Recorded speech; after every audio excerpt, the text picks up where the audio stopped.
I've also got my Walkman with me and a satchel full of tapes. I know which ones to listen to in front of the sons and dads, and which to reserve for my bunk bed. Disney's favorite songs, volumes 1 and 2, for example, are bunk tapes. However, another one, the soundtrack to a rated R movie I've never seen, is a public tape. It's music that other boys my age would actually listen to. I like all the songs except the last one, a loud, insistent track with harsh, unintelligible lyrics. I fast forward through it so I can flip over the tape and start it again at the beginning with my favorite, the Pointer Sisters. On our third morning, I sit at the kitchen table listening to my tape.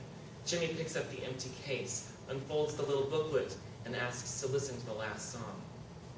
I almost tell him he won't like it, it's the worst one. But before I can, he says, I like this band. I hand him my headphones. With the cords strung across the plastic wood tabletop, I press play and watch his face as he listens. His head begins to nod as the rough beat begins to pound.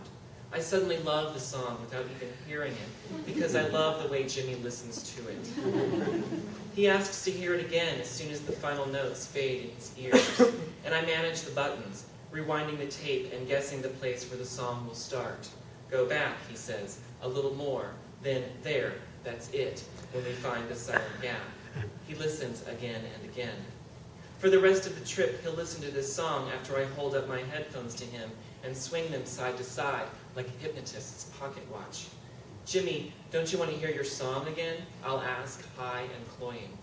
When he agrees, I'll perform a look of exasperation, shake my head but also smile, and work the buttons to cue it up. Though he doesn't, if he were ever to turn me down, I know I'd feel a hard release of disappointment. Each time the cord of the headphones connects us, the power streaming from my hands to his ears, and he is dazed by the rhythm, while I scrutinize his face, music rippling across it. The days pass on the houseboat, one the same as the next, until one afternoon something across the lake catches my dad's attention.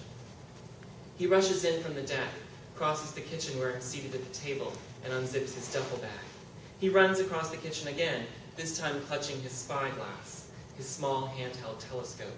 I love this telescope, though I'm not allowed to use it without his permission because it's expensive.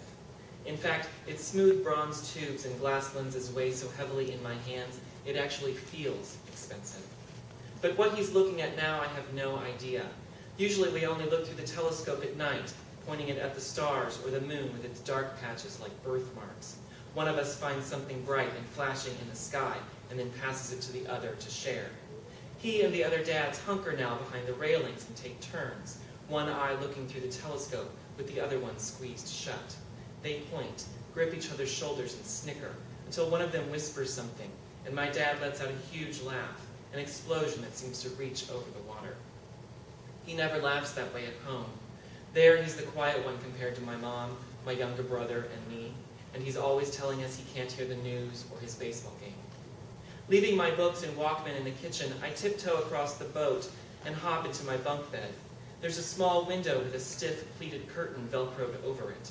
My fingers peel it back slowly, trying to keep the snagging sound quiet enough that it won't wake Jimmy from napping in the bunk above me, one of his feet hanging over the side, his breathing soft and constant like the rhythm of the lake waves. Far off in the frame of the window, a sailboat floats, small, white, and shining. A woman stands at the prow, her long yellow hair hanging down. From this far away, her skin is so orangey that I think she's wearing a bathing suit like my mom's, one that covers her whole torso. But when I notice the dark blue wrapped around her lower part, I understand that she's wearing a bikini, just not all of it.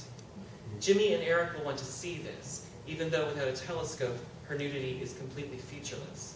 So I stand up and look over the lip of the mattress. Jimmy's mouth is open and dark. His limbs are thrown all over his sleeping bag. Before I wake him, I wonder what I will say about the naked woman, and worry it will be wrong. Once a kid I knew from school who lives in my neighborhood showed me a magazine of his dad's filled with pictures of naked women. We squatted in the woods behind my house, and he turned the pages. One of the images was of a lady laying back on a floor, her knees bent, her legs parted. The neighbor pointed between them, glanced at me for my reaction. In a quiet, drawn-out voice, I told him it looked disgusting. He grimaced and rolled up the magazine. The next day at school, the other boys in our class teased me for what I called the naked woman. In my bunk, I smooth the curtain back into place so the woman disappears, though I can still hear the dads ogling her. What would Jimmy say about the naked woman if he were here instead of me? I prop myself up with pillows and watch his elegant foot as he dozes, knowing I could reach it if I lifted my hand. I want Jimmy to like me. I want to be like Jimmy. Or I want to be Jimmy. Or I want to touch Jimmy. Thanks.